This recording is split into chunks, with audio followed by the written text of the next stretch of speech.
우리가 젊을 때는 우리가 맞닥뜨리는 삶의 상황과 환경들을 내가 의도하고 내가 원하는 대로 바꾸기 위해서 많이 애를 씁니다. 그러다가 이제 점점 더 알게 되죠. 내 뜻대로 되지 않는 것도 있구나. 내가 노력한다고 되지 않는 게 있구나. 그러면서 삶은 희노애락을 거치면서 이렇게 자연에 순응하는 삶이 아닐까. 그럴 때만이 좀 마음이 편안해지고 인생을 지혜롭게 사는 건 아닐까, 이렇게 말하곤 합니다. 뭐 희노애락에 순응되어지고, 또 이제 불교적인 관점에서는 인생이 온통 번뇌거리다.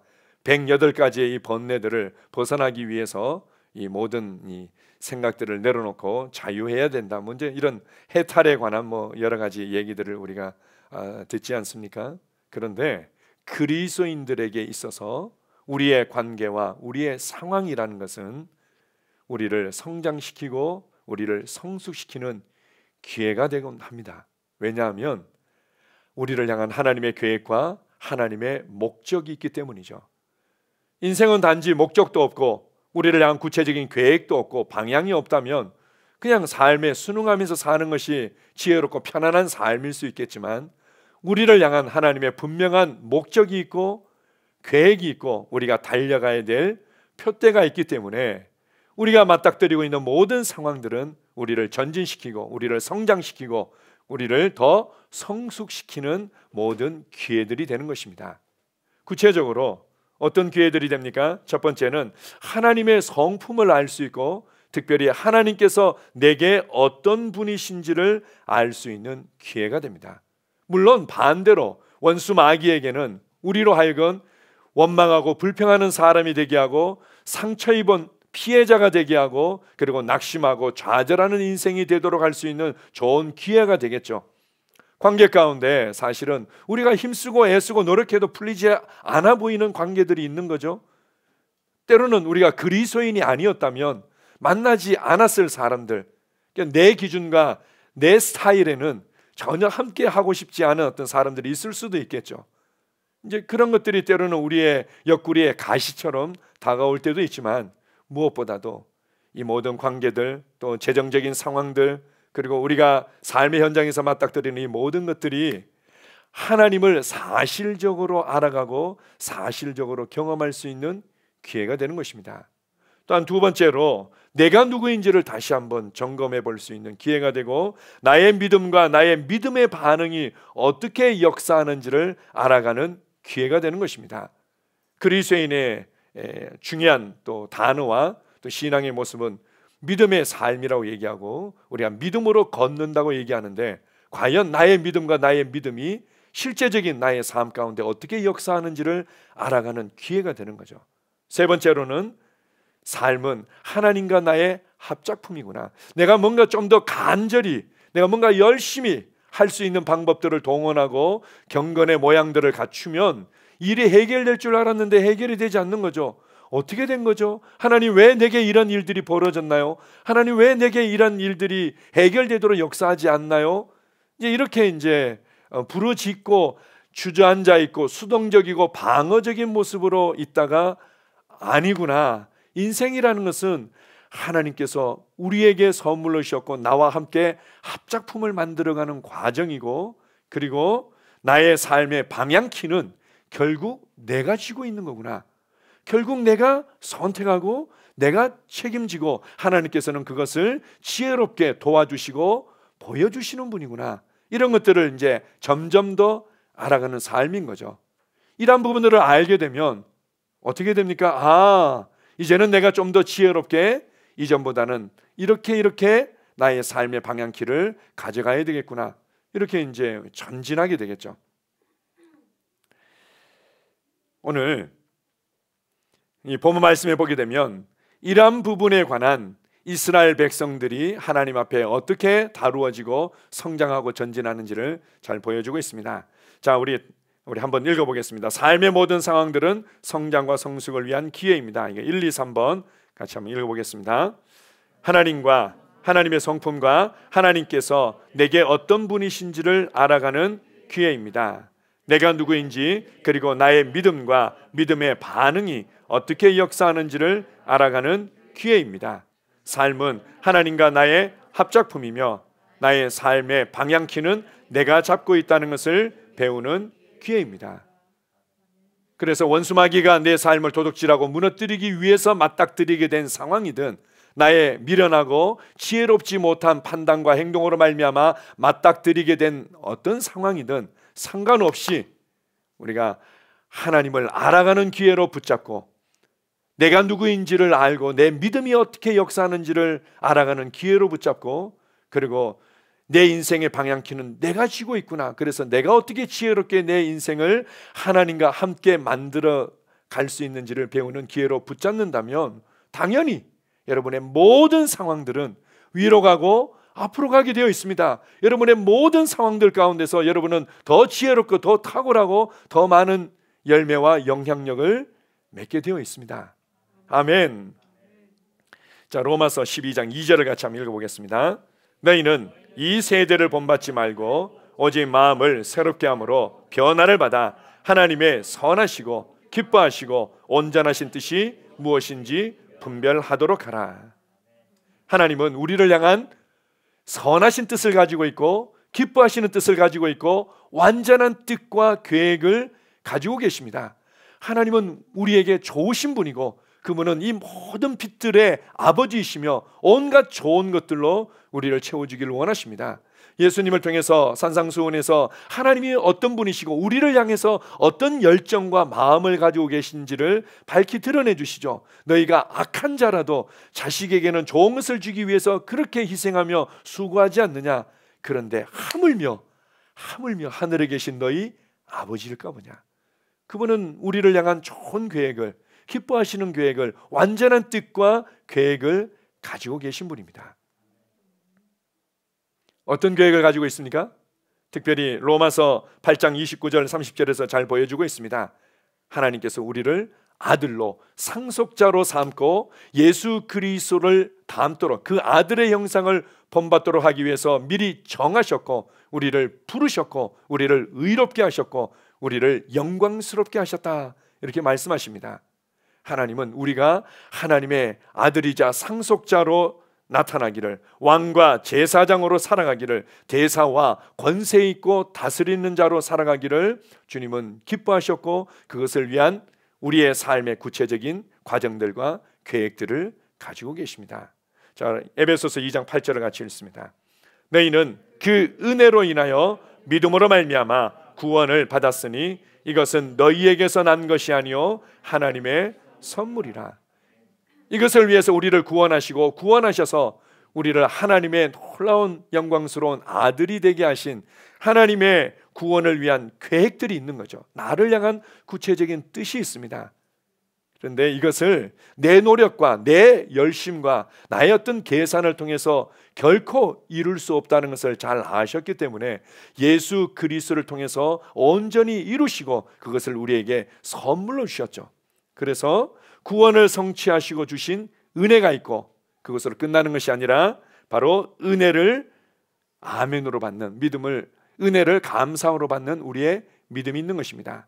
너희가 그 은혜를 인하여 믿음으로 말미암아 구원을 얻었나니, 하나님의 구원의 계획이 있고 우리에게 구원을 성취하시고 주신 은혜가 있고 그리고 그 은혜를 받는 우리의 믿음과 믿음의 반응이 있는 것입니다.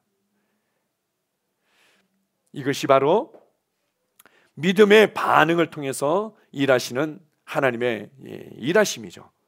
이 믿음이라는 것은 그래서 하나님의 이 구원의 계획을 알고 이미 구원을 성취하시어 주신 하나님의 은혜를 보는 것입니다. 말씀을 통해서 보고 또한 성령님을 통해서 눈이 열려서 보게 되는 거죠. 그리고 믿음은 이것을 말하는 것이고 믿음은 이것을 행하는 것입니다.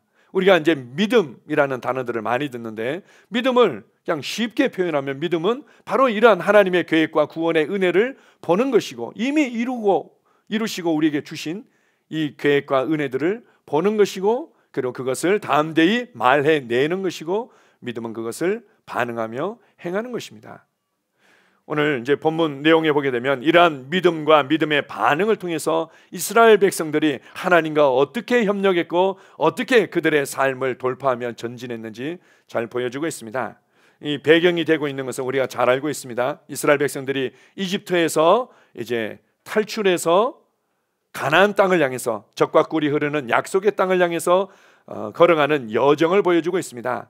그런데 이들이 이제 지중해 연안으로 해서 가나안 땅으로 들어가게 되면 얼추 여유 있게 잡아도 한 40일 정도면 들어갈 수 있었는데, 하나님께서 이들의 수준을 아셨던 거죠. 몇백 년 동안 노예로 살면서 수동적이고 방어적이고 늘 변명하고 원망하며 불평하고 그런 늘 불안과 두려움이 가득한 인생이라는 것들을 너무나 잘 아셨기 때문에 이런 것들이 다루어지기 전에는 그들이 정말 제대로 된 그 길 그대로 갈 수 없다는 것들을 아셨습니다. 왜냐하면 이 지중해 연안을 따라서 바로 들어가게 되면 제일 그 강하게 맞닥뜨려야 될 곳이 있었는데 그게 바로 블레셋 지경이었습니다. 블레셋 사람들은 굉장히 호전적이고 전투적인 민족이었죠. 그래서 이렇게 어느 정도 이제 여행을 해서 기쁘게 가는 듯 하는데 바로 전쟁을 치러야 했기 때문에 하나님은 이들이 두려워하고 원망하고 불평하면서 다 도망갈 걸 아셨던 겁니다. 그래서 그들의 길을 다른 곳으로 인도하셔서 홍해 바다 앞으로 이끄셨습니다. 그냥 룰루랄라 하면서 즐겁게 기쁘게 나왔는데 왜 바다 앞으로 인도했지? 해안길을 따라서 이 모래사장을 밟으면서 걸어가라는 얘기인가? 이러고 있는데 갑자기 뭔가 이상한 소리가 들리기 시작한 거죠. 이 바로와 이제 그의 신하들이 이게 이제 이스라엘 백성들을 내보내고 나니까 이집트의 경제가 완전히 망가지게 된 거죠. 그래서 다시금 이들을 종으로 사로잡아서 다시금 이제 사로잡아가기 위해서 군대를 이끌고 쫓아온 거였습니다. 이스라엘 백성들이 난리가 난 거죠. 그러면서 하나님을 향해서 부르짖습니다. 하나님 도와주세요. 하나님 도와주세요. 그러다가 뭔가 내가 원하는 시간대로, 내가 원하는 속도대로, 내가 원하는 모양대로 뭔가 빨리빨리 안 되어지면 그 다음에는 이제 지도자를 원망하죠. 모세를 원망하면서 이 모세야, 우리가 차라리 애굽 땅에서 배부르게 먹다가 죽는 게 낫지 광야에서 이렇게 생고생하면서 죽게 만드냐 라면서 이제 원망하고 불평하고, 그때 이제 모세가 다음 제가 얘기하죠. 좀 가만히 좀 있어라. 좀 가만히 좀 있어라. 하나님께서 위대한 일을 행하실 건데 너희들은 그것을 보게 될까? 좀 가만히 좀 있으라. 이렇게 이제 모세가 간신히 그냥 다독거리고 있는데 오늘 15절 16절에 하나님께서 아주 특별한 말씀을 주고 있습니다. 같이 한번 읽어보겠습니다. 출애굽기 14장 15절 16절입니다. 자, 시작. 여호와께서 모세에게 이르시되 너는 어찌하여 내게 부르짖느냐? 이스라엘 자손에게 명령하여 앞으로 나아가게 하고 지팡이를 들고 손을 바다 위로 내밀어 그것이 갈라지게 하라. 이스라엘 자손이 바다 가운데서 마른 땅으로 행하리라. 아멘. 자, 보십시오. 하나님께서 이스라엘 백성들을 이끌어내셔서 그들을 향한 놀라운 계획과 목적이 있었던 거죠. 그들을 향한 하나님의 열정과 기대가 있었습니다. 그것이 무엇인가 하면 그들이 하나님의 제사장의 나라가 되는 것이고 그들을 통해서 천하 만민이 복을 받도록 하는, 복의 통로가 되도록 하는 하나님의 놀라운 계획이 있었던 거죠. 그러나 이 계획을 위해서 그들이 전진하는 부분에 있어서 그들이 마땅히 반응해야 될 부분들이 있었던 겁니다. 많은 경우에 사람들은 우리가 있던 상황과 문제를 맞닥뜨리고 나면 내가 이렇게 간절히 기도하고 있는데 하나님 대체 왜 내게 응답하지 않습니까? 내가 얼마나 더 고백해야 되나요? 얼마나 더 방언으로 기도해야 되나요? 얼마나 더 간절히 주님을 의지해야 되나요? 이렇게 이제 접근을 하는 거죠. 그때 주님께서 뭐라고 얘기하십니까? 너는 어찌하여 내게 부르짖느냐? 이스라엘 자손에게 명령하여 앞으로 나아가게 하라. 홍해바다가 갈라진 상황이 아니었습니다. 그런데 이스라엘 백성들로 앞으로 나아가도록 말씀하신 겁니다. 앞으로 나아가라. 네가 믿음으로 먼저 내가 위대한 일을 행할 것이라는 것을 믿고 전진해라. 상황과 문제와 내 앞에 놓여 있는 큰 장벽과 같은 이 상황들을 그냥 대면하고 전진하는 겁니다. 그래, 내가 죽든지 네가 갈라지든지 둘 중에 하나지. 나아가게 해라. 두 번째로 뭐라고 얘기합니까? 지팡이를 들고 손을 바다 위로 내밀어. 모세가 지팡이를 잡고는 바다 위로 손을 내밀었습니다. 그러고는 정말 놀라운 말씀을 하시죠. 그 다음 뭐라고 말씀하십니까? 그것이 갈라지게 하라. 그것이 갈라지게 하라. 홍해바다를 가른 것은 하나님께서 행하신 일임과 동시에 누가 한 겁니까? 모세가 한 거죠. 손을 바다 위로 내밀어서 그것이 갈라지게 해라. 제가요? 그래, 네가. 하나님께서 하시는 거지만 동시에 모세가 하는 겁니다.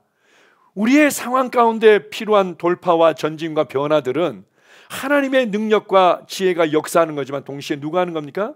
내가 하는 겁니다. 내가 갈라지게 하는 겁니다.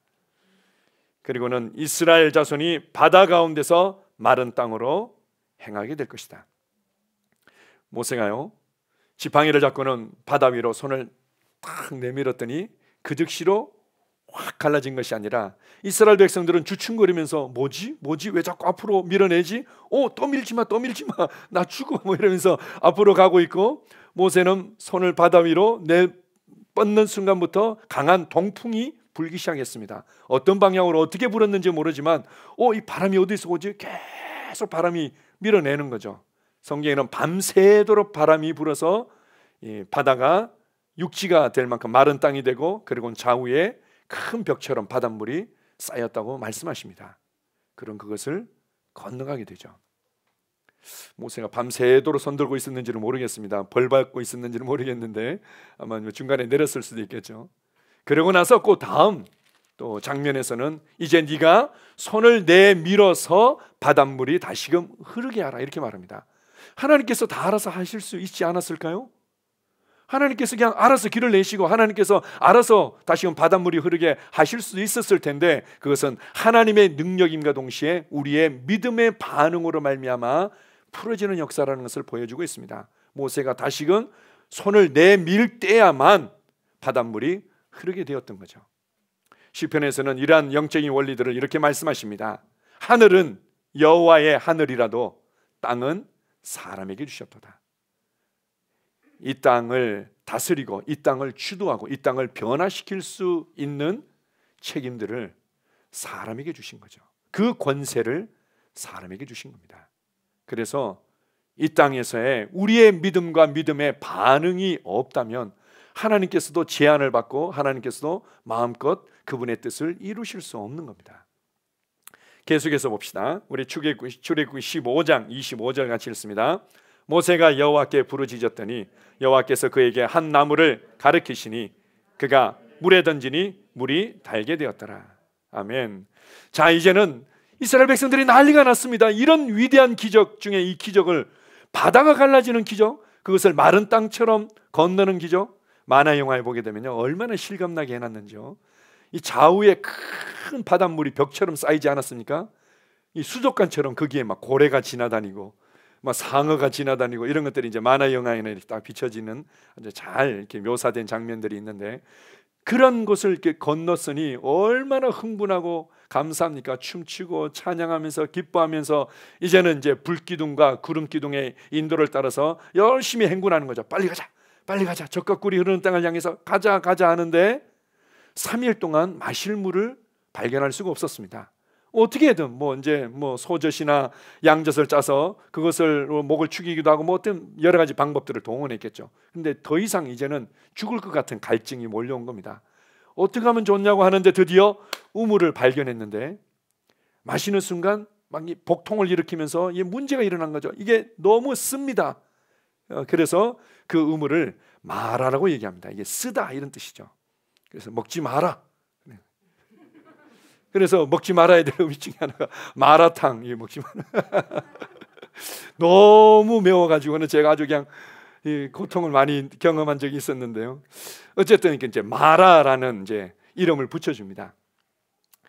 사람들이 어떻게 된 거죠? 아니 구름 기둥과 불 기둥이 함께하고 하나님이 내 길을 인도하시는데 주님 내 길 아시네 이렇게 하는데 갈증을 느끼면서 겨우 우물을 발견했는데 이게 쓴물입니다.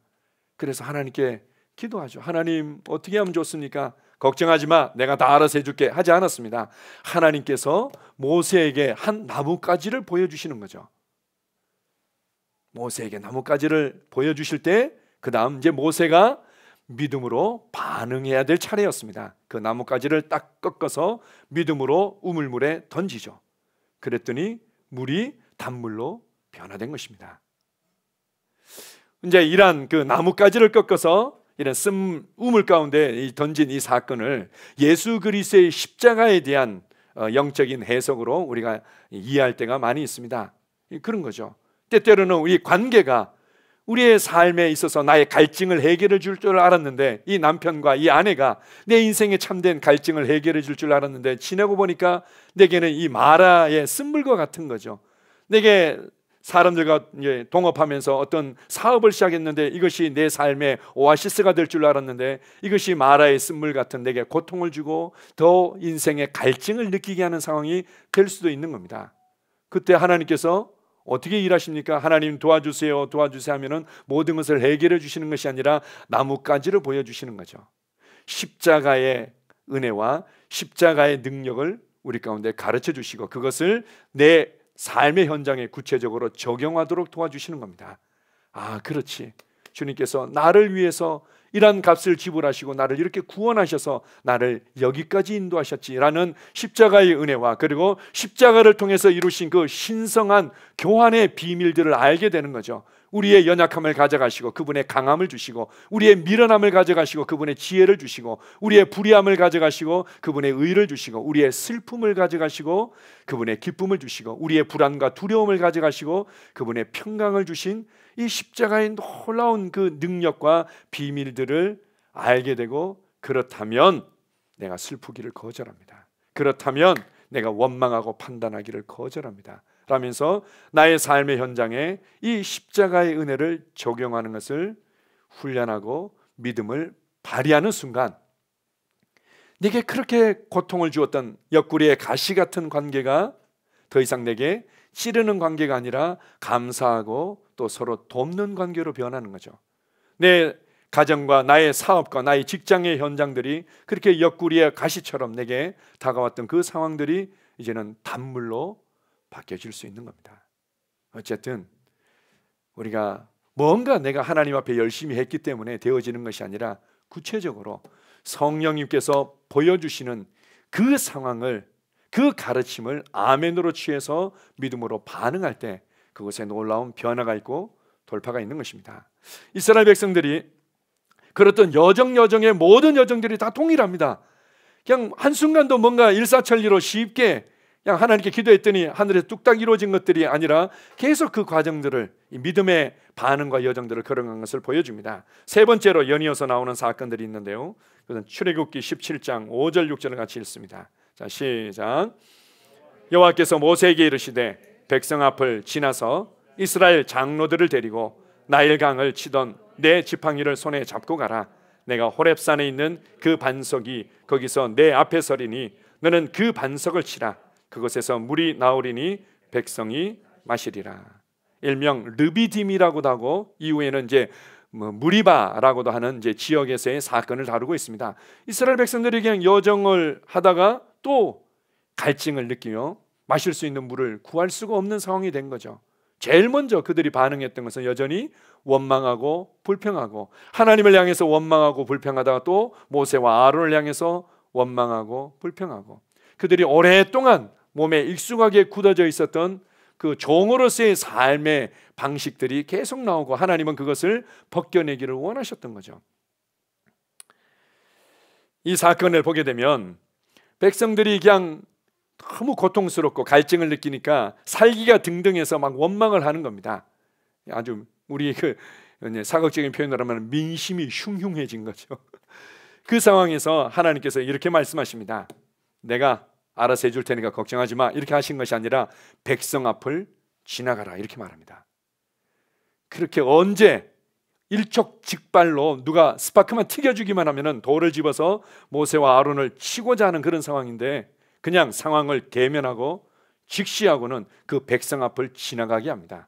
그리고는 하나님께서 내가 지시하는 그 바위 위에 서라. 내가 그곳에 서 있을 텐데 내가 서 있는 그 바위를 향해서 지팡이로 내리치라고 말합니다. 그때 바위가 갈라지면서 그냥 물이 콸콸콸콸 흘러나오죠. 이것을 고린도전서 10장에는 너희를 따라다니던 반석으로부터 물을 마셨으면 이 반석은 그리스도시다, 이렇게 말합니다. 이것은 바로 예수 그리스도를 의미하는 것이었고, 그분의 찢겨지심으로 말미암아 모세가 바위를 향해서 또 주님이 서 있는, 주님을 향해서 내리친 건지 바위를 향해서 내리친 건지 알 수 없는 그림으로 되어 있습니다. 주님께서 그 바위에 딱 서 있으니까 어쩌면 주님을 내리친 어떤 상황일 수 있겠습니다. 그때 찢겨지고 터지면서 그곳으로부터 물이 솟아난 것처럼 예수 그리스도께서 찢겨지시고 죽으심으로 그분으로부터 생명이 콸콸콸콸 흘러나오게 된 거죠. 그렇게 해서 이스라엘 백성들이 다 가축과 모든 사람들이 해갈하고 넉넉하게 물을 공급받을 수 있었습니다. 어떻게 합니까? 상황을 대면하는 겁니다. 직시하고 그것을 지나가고, 그리고는 성령님을 통해서 보여주신, 주님께서 보여주신 그곳을 향해서 말씀하신 대로 믿음으로 반응하는 거죠. 아니, 이 지팡이로 바위 내려친다고 뭐가 달라지죠? 지팡이가 부러지면 어떡하실 거예요? 뭐 이렇게 생각할 수도 있는 거고, 이거 쳐봤자 그냥 사람들의 비웃음거리만 될 텐데 뭘 하시라는 거예요? 이렇게 반응할 수도 있겠죠. 그러나 주님께서 내게 말씀하시고 내게 보여주셨다면 그것에 아멘하고 믿음으로 반응하는 것입니다. 내가 내려치지 않았다면 물은 콸콸콸콸 나오지 않았겠죠. 그러나 모세가 내려치는 순간 갈라지고 그곳으로부터 물이 공급되어진 것입니다. 우리의 삶의 돌파도 마찬가지죠. 우리의 삶의 성장과 변화들도 마찬가지입니다. 주님은 나를 통해서 나와 함께 나의 믿음의 반응을 필요로 하시고 일하시는 분입니다. 자, 계속해서 또 이어서 나오는 장면이 바로 아말렉 족속과의 전투가 나옵니다. 아니, 이 아말렉 족속은 얘네들은요, 뭐 우리가 뭐 걔네들에게 뭐 피해를 끼치거나 그런 것도 아니야. 뭐 전혀 의도하지도 않았고 전혀 잘못한 것도 아닌데 괜히 이렇게 노략질하기 위해서 쫓아와서 전쟁을 일으킨 것입니다. 우리의 삶 가운데서도 구름 기둥과 불 기둥이 함께 하시고 하나님이 영광이 함께 하는데 어떻게 이런 일이 일어날 수 있어요? 이런 일은 얼마든지 일어날 수 있습니다. 이런 일은 얼마든지 일어날 수 있죠. 뭔가 이스라엘 백성들이 빈틈을 보였을 수도 있겠고, 그리고는 아말렉 족속이라는 애들이 원래 그냥 그렇게 살아가고 있으니까 그런 족속을 광야를 지나면서 맞닥뜨릴 수밖에 없는 거였습니다.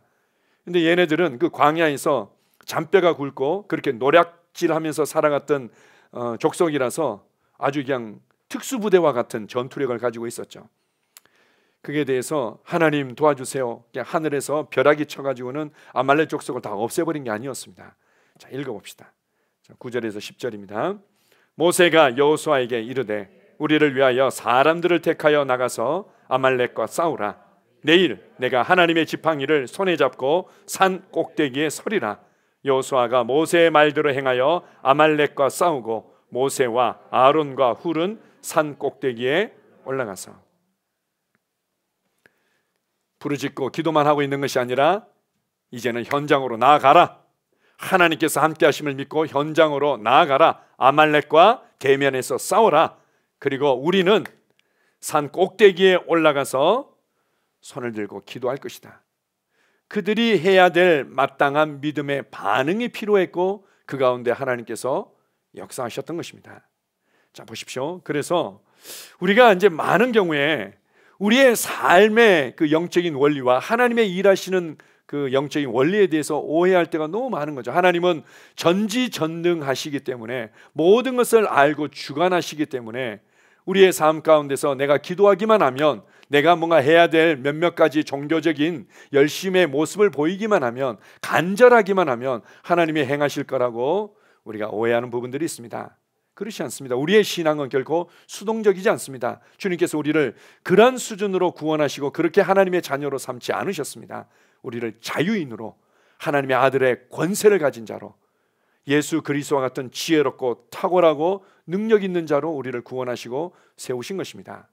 이스라엘 백성들의 모습을 통해서 볼 수 있는 이 종의 삶의 방식은 방어적이고 수동적이고 변명하고 불안해하고 두려워하고 그것을 꼭 다른 사람을 향한 원망과 불평으로 몰아붙이는 부분들이 있습니다. 저도 이제 신혼 때, 그리고 애들을 어릴 때 이제 키워가면서 항상 좋은 일이 있으면은 주로 이제 내가 이렇게 잘해서, 내가 이렇게 해서 저렇게 해서 이렇게 된 것 같아요, 뭐 이렇게 얘기하고, 애들한테 문제가 있으면은 그건 당신이 안 좋은 버릇을 가르쳐서 그래, 당신이 이거 내가 이렇게 문 닫으라고 그랬는데 문을 안 닫아서 그래, 당신이 뭐 어때서, 당신이 뭐 어때서 이 기본적인 이게 종의 사고 방식과 삶의 방식인 거죠. 왜요? 내가 그것을 다룰 만한 능력이 부족하고 또 그것을 지혜롭게 해결할 만한 능력이 없다 보니까 이걸 내가 온통 그것에 대한 감당하고 책임을 지는 게 힘들고 싫은 거죠. 그러니까 당신 때문에 이렇게 됐어. 누구 때문에, 어떤 상황 때문에. 기도할 때도 마찬가지죠. 하나님, 왜 내게 이런 문제가 일어나게 하셨습니까? 하나님이 뭐? 내가 못 쳤는데 이런 거죠. 하나님, 왜 이런 문제가 내게 일어나게 하셨습니까? 그리고 하나님, 내가 이렇게 열심히 기도하는데 알아서 해 주셔야죠. 언제까지 제가 기도해야 되는 거죠? 이렇게 접근하는 거죠. 이것은 하나님이 어떤 분이신지도 우리가 모르고 그리스도 안에서 내가 누구인지를 제대로 모르기 때문입니다. 믿음을 통해서 단련된 자유인의 사고방식이 있습니다. 삶의 방식이 있죠. 그것은 적극적이고 주도적이고 책임을 지고 평강을 누리고 담대하고 믿음 가운데 감사하는 삶을 살아가는 것입니다. 구체적으로 기도할 때 어떻게 기도합니까? 하나님, 이러이러한 상황이 있네요. 보통은 불안과 근심과 염려를 가지고 하나님, 우리 남편이 이래요, 우리 아내가 이래요, 우리 애들이 이래요, 지금 제 재정 상황이 이래요, 이렇게 하는데 그게 아니라 하나님, 이런 상황이 있네요.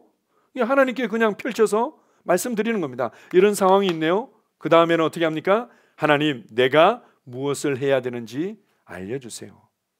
하나님, 이 상황에서 내가 어떻게 무엇을 해야 되는지 가르쳐 주세요.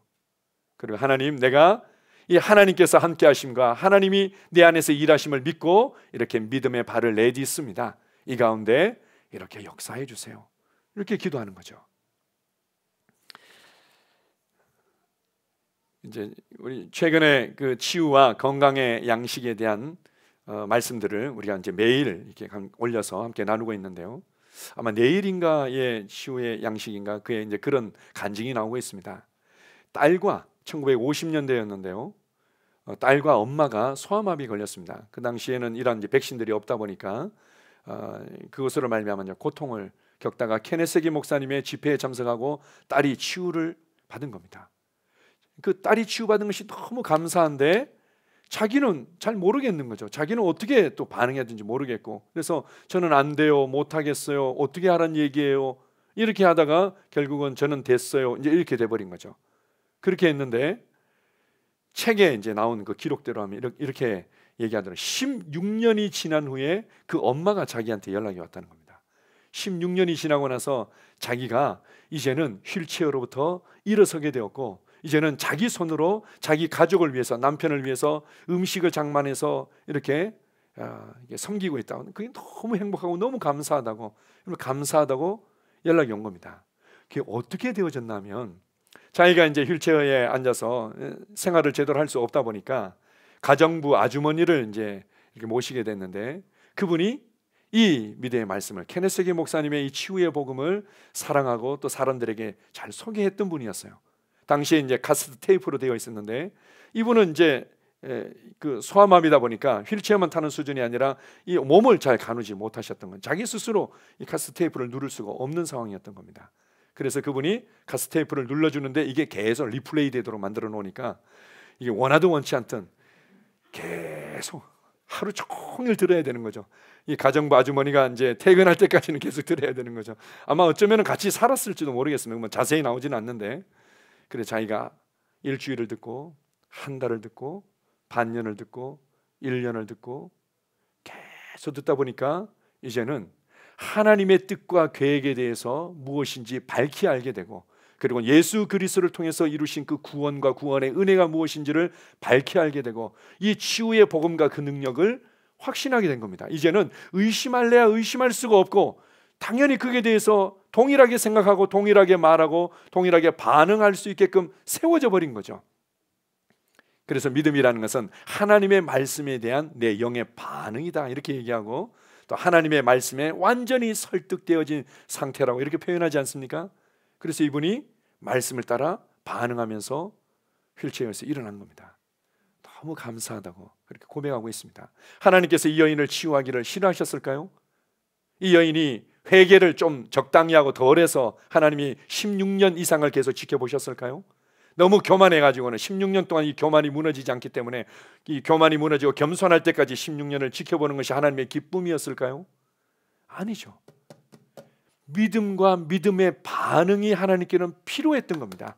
이 믿음과 믿음의 반응으로 우리가 협력할 때만이 바로 우리의 삶에 아름다운 걸작품, 합작품이 만들어질 수 있는 거였는데, 너무 오랫동안 이 종교적인 관점에 의해서 그냥 내가 뭔가 간절함을 품고 열심히 기도하면 해결해 줄 거라는 수준에 머물러 있었던 거죠. 기억하십시오. 내 인생은 나와 하나님의 합작품입니다. 나와 하나님의 합작품입니다. 자, 요한복음 14장 26절을 같이 읽습니다. 보혜사 곧 아버지께서 내 이름으로 보내실 성령, 그가 너희에게 모든 것을 가르치고 내가 너희에게 말한 모든 것을 생각나게 하리라. 예수님께서 이렇게 말씀하셨습니다. 내가 아버지께로 가는 것이 너희에게는 더 유익하다. 잘 모르겠는데요, 예수님. 예수님이 늘 우리 옆에 계셔서 묻기도 하고 도움받고 늘 함께 걷고, 이게 너무 좋고 이게 좋은데, 이게 얼마나 큰 유익인데 예수님께서 아버지께로 돌아가시는 것이 그게 더 큰 유익이라고요? 그래, 내가 아버지께로 가야만 보혜사 성령님께서 이제는 너희 안에 오셔서 24시간 너희와 함께 너희 안에 살게 될 거야. 이것이 더 유익한 거야. 우와, 이제는 성령님께서 24시간 나와 함께 사시면서 성령님이 다 알아서 해주시겠네요? 그게 아니라 성령님은 너희를 가르쳐 주실 거야. 그리고 성령님은 생각나게 하실 거야. 아까 우리가 이스라엘 백성들이 이집트에서 탈출해서 가나안 땅으로 가는 여정 곳곳에서 하나님께서 그들에게 가르쳐 주시고 말씀하시고 생각나게 하시고 돕는 자로서 일하셨던 것들을 잘 알 수 있습니다. 성령님은 가르쳐 주시고 생각나게 하시고, 그것을 내가 확 감사함으로 믿음으로 취해서 믿음으로 반응할 때 아름다운 돌파가, 아름다운 변화가 나타나는 것입니다. 제가 이제 이 말씀을 생각하는데 이 그 세 가지 사람이 생각이 났습니다. 설계자가 생각이 나고, 그다음에 감리사가 생각이 나고, 시공사가 생각이 난 거죠. 설계자를 한번 생각해 보십시오. 설계사에서는 이제 이 집을 짓고자 하는 의뢰인과 잘 상의를 해서 어떻게 하면 좀 더 아늑하고, 그리고는 햇볕도 잘 들어오고, 그리고 창문도 이렇게 가시권, 조망권을 잘 확보해주고, 그러면서 주위와 잘 조화로되게끔 얼마나 정말 섬세하고 정말 편안하게 안락하게 하기 위해서 꼼꼼하게 설계를 합니까? 그러나 그것으로 모든 게 끝난 게 아니죠. 그것을 실제적으로 시공을 해야 됩니다. 적절하고 그리고 가성비 좋은 재료를 가지고는 이렇게 시공을 하는데, 이게 100% 설계대로 되어지는 것들이 어렵고 또 중간중간에 문제가 있을 수 있기 때문에 감리사들이 있는, 감독하는 사람이 있어서 정말 가성비에 맞게 그리고 적절하게 재료를 잘 쓰고 있는지, 두께를 잘 맞추고 있는지, 그리고 적절하게 창문들을 배치하고 있는지, 이런 것들을 감독하지 않습니까? 설계사가 있고 감리사가 있고 시공사가 있는 거죠. 설계사는 아버지 하나님의 역할과 같은 거죠. 우리를 향한 정말 아름답고 놀라운 계획과 뜻을 가지고 일하고 계십니다. 시공사는 누굽니까? 우리가 시공사죠. 이 설계대대로 우리가 시공을 해야 되는 겁니다. 설계대대로 이렇게 나의 인생을 지혜롭고 탁월하게 하나님의 나라와 의를 구하면서 아들다운 아들로, 상속자다운 상속자로, 그리고 다른 사람들을 자유케 하는 또 하나님의 대사로, 그것은 내가 이제 그 설계대대로 시공해 가야 되는데, 근데 이게 여러 가지 어떤 제한이나 어려움들이 있죠. 그래서 감리사가 옆에서 돕기도 하고 감독하기도 하는 것입니다. 감리사의 역할을 누가 하십니까? 성령님께서 하시는 거죠. 성령님께서 가르쳐 주기도 하시고, 성령님께서 때로는 책망하기도 하시고, 성령님께서 우리에게 지혜를 주기도 하시고, 이렇게 하셔서 우리가 성령님의 도움을 통해서 이 아버지의 뜻과 계획들을 우리의 삶의 현장에 사실적으로 실제적으로 나타나도록 일하는 것입니다. 우리의 인생은 하나님과 나의 합작품이죠. 하나님께서 행하심과 동시에 내가 만들어가는 것입니다. 자, 하나 더 보겠습니다. 빌립보서 4장 13절입니다. 같이 읽습니다. 내게 능력 주시는 자 안에서 내가 모든 것을 할 수 있느니라. 내게 능력 주시는 그 그리스도 안에서, 내게 능력 주시는 성령님 안에서, 성령님은 내 안에서 능력을 주시는 분이죠. 그렇지만 성령님이 내 안에서 능력을 주신다고 모든 것이 해결되는 것이 아니라 다음에 내가 하는 것입니다. 내가 모든 것을 할 수 있느니라. 내게 능력 주시는 자 안에서 결국은 내가 모든 것을 할 수 있습니다. 우리가 이제 동일한 어떤 영적인 원리가 방언을 말하는 것이나 치유를 경험하는 부분에도 동일하게 나타나지 않습니까? 우리가 이제 방언을 사모하고 기도했는데 잘 못해요라고 이제 그런 좀 하지 못했던 경험을 가지고 계신 분들은 방언을 굉장히 어렵게 생각합니다. 그리고 그들이 가지고 있는 그 잘못된 생각 중에 하나가 뭔가 하면은 내가 이렇게 간절히 기도하면은 성령님께서 나를 강권해서 뭔가 자동으로 내 혀가 말리고 뭔가 기도가 나와야 될 텐데 그게 안 된다는 거죠. 그때 우리가 이제 사도행전 2장 4절 말씀을 가지고 이렇게 풀어드리지 않습니까? 사도행전 2장 4절에 보게 되면 그들이 성령의 충만함을 받고 성령이 말하게 하심을 따라 다른 언어들로 말하기를 시작하니라. 성령이 말하게 하심을 따라 성령님이 우리 안으로부터 이 비밀한 기도 언어인 방언을 주시죠. 그러면 기도하기를 시작하는 것은 누가 하는 겁니까? 내가 하는 거죠. 그러니까 방언을 내가 시작할 수 있고 내가 마칠 수 있고 내가 크게 할 수 있고 내가 작게 할 수 있는 거죠. 만약에 성령님께서 모든 것을 알아서 하시는 거라면 살려주세요 내가 멈출 수도 없고 뭐 어떻게 할 수도 없어요 뭐 이런 상황이 되어버리는 거죠. 그게 아니라는 겁니다. 성령님이 우리에게 언어를 주시고 가르쳐 주시고 생각나게 하시고 지혜를 주시고 우리를 격려하시고 위로하시고 그리고 나서 결국 내가 시작하는 겁니다. 내가 하는 거죠. 치유도 마찬가지입니다. 하나님께서 우리를 위한 치유의 놀라운 계획들을 가지고 계셨고 예수 그리스도를 통해서 그 치유의 은혜들을 우리에게 주셨죠. 그 다음에는 이제는 내가 그것을 마음에 심고 지키고 믿음으로 반응함으로 그 치유를 누리는 것입니다. 우리의 삶은 주님과 나와의 작품일 수밖에 없는 거죠. 그래서 기대하십시오. 기대하십시오. 상황을 두려워하고 불안해하고 원망하고 불평하지 말고 대면하십시오. 모세가 그 살기 등등하고 흉흉한 이스라엘 백성들 사이를 지나갔듯이 예수님께서 낭떠러지에서 나사렛 사람들이 동네 사람들이 자신을 떨어뜨리려고 할 때 그들 사이를 유유히 지나갔듯이 대면하고 그리고는 하나님의 말씀을 담대히 선포하십시오. 내가 내 삶을 주도할 것이다. 하나님께서 말씀하신 그 말씀을 붙잡고 하나님께서 주신 그 아이디어와 지혜와 전략을 붙잡고 내가 내 삶을 다룰 것이다 라고 전진하는 것입니다.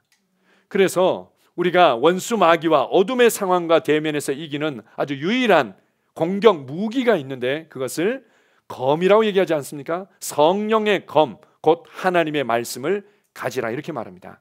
이 하나님의 말씀은 말씀인데 기록된 이 말씀이 아니라 성령의 검으로서의 말씀이라고 해서 레마라고 성경 기록하고 있습니다. 하나님의 레마를 가져라. 레마는 성령님께서 우리에게 보여주시고 가르쳐주시고 감동 주신 것을 내 입술로 지금 말해낸 말씀을 레마라고 얘기합니다. 그것을 지금 담대하게 말해내십시오. 너는 나를 만질 수 없어. 이 상황은 풀어질지어다. 이 상황은 열려질지어다. 이 상황은 평탄케 되고 잠잠할지어다. 예수의 이름으로 온전케 될지어다 라고 그냥 막 어떻게 외치다 보면 언젠가는 뭔가 이렇게 막 이렇게 주먹질 하다 보면 어디 하나 걸려가지고는 넘어지는 게 아니라 이 칼은 그렇게 휘두르는 게 아니죠. 칼은 정확하게 급소를 찔러대고 정확하게 상대방에게 치명상을 입힐 수 있게끔 휘두르는 겁니다. 그것을 성령의 검이라고 얘기하는 거죠. 말씀을 묵상하고 성령님께서 우리에게 감동을 주시고 우리 입술에 담아두는 것을 담대하게 환경과 상황을 향해서 선포하는 것입니다. 그리고 다스리고 주도하고 변화시키십시오. 여러분의 삶은 아름다운 작품으로 나타날 것입니다. 여러분의 삶은 아름다운 간증으로 나타날 것입니다. 여러분의 삶은 다른 사람들에게 영향을 끼치는 아름다운 영향력으로 나타나게 될 것입니다. 아멘. 할렐루야. 기도하겠습니다. 아버지 하나님 감사합니다. 그렇습니다. 우리가 맞닥뜨리고 있는 상황들이 이 시대가 어두워지고 혼란스러워짐으로 더욱더 무겁게 또 혼란스럽게 다가올 때가 있습니다. 이 상황들을 어떻게 맞닥뜨려야 될지, 어떻게 해결해야 될지, 때로는 그것이 우리의 감정을 우울하게 만들고 낙심하게 만들 때도 있지만, 그러나 나는 하나님의 자녀입니다. 나는 하나님의 백성입니다. 나를 향한 하나님의 계획이 있고 나를 향한 하나님의 놀라운 은혜가 있는 것을 내가 알기 때문에 나의 삶의 모든 상황들은 오히려 나를 성장시키며 성숙시키는 기회라는 것을 나는 알고 있습니다. 하나님을 더욱더 알아가고 하나님을 사실적으로 경험할 수 있는 기회라는 것을 나는 알고 있습니다. 나의 믿음과 믿음의 반응이 이 땅에 나의 삶 가운데 어떻게 능력으로 역사하는지를 발견하고 배워갈 수 있는 기회라는 것을 나는 알고 있습니다. 나의 삶의 방향키를 내가 쥐고 있고 하나님과 내가 함께 작품을 만들어가고 있다는 것을 배울 수 있는 기회라는 것을 나는 알고 있습니다. 그러기에 나는 슬퍼하기를 거절합니다. 낙심하기를 거절합니다. 우울해하기를 거절합니다. 피해자로 살아가기를 거절합니다. 나는 지혜롭고 탁월하게 나타날 것입니다. 하나님의 말씀이 있고 성령님께서 내 안에 함께 살고 계시며 나를 가르치시고 생각나게 하시며 내게 아이디어와 전략으로 함께 하시기 때문입니다. 그리고 교회가 있고 말씀의 사역자와 성도들과 믿음의 교제가 있기 때문입니다. 그러기에 주님, 내게 주신 이 말씀을 붙들고 내게 주신 이 은혜를 취하여서 나는 믿음으로 반응하겠습니다. 믿음으로 발을 내딛겠습니다. 방어하고 수동적이고 원망하고 불평하고 낙심하는 것이 아니라 주도적으로 적극적으로 상황을 대면하고 하나님의 말씀을 그곳에 적용하며 나는 전진해 갈 것입니다. 아버지 하나님, 감사합니다. 앞으로의 나의 삶 가운데 이루어질 하나님과 나의 작품이 너무 기대가 됩니다. 주님, 감사합니다. 나의 삶을 아름답게 하신 주님, 예수 그리스도처럼 영광스럽고 탁월하게 하신 주님, 주님 감사합니다. 나를 통해서 주님의 아름다운 덕이 선포되어지며 나를 통해서 더 많은 사람들을 구원하며 자유케 하는 아름다운 간증들이 더욱더 보여지며 말해지게 될 것입니다. 주님을 찬양합니다. 예수님 이름으로 기도합니다. 아멘.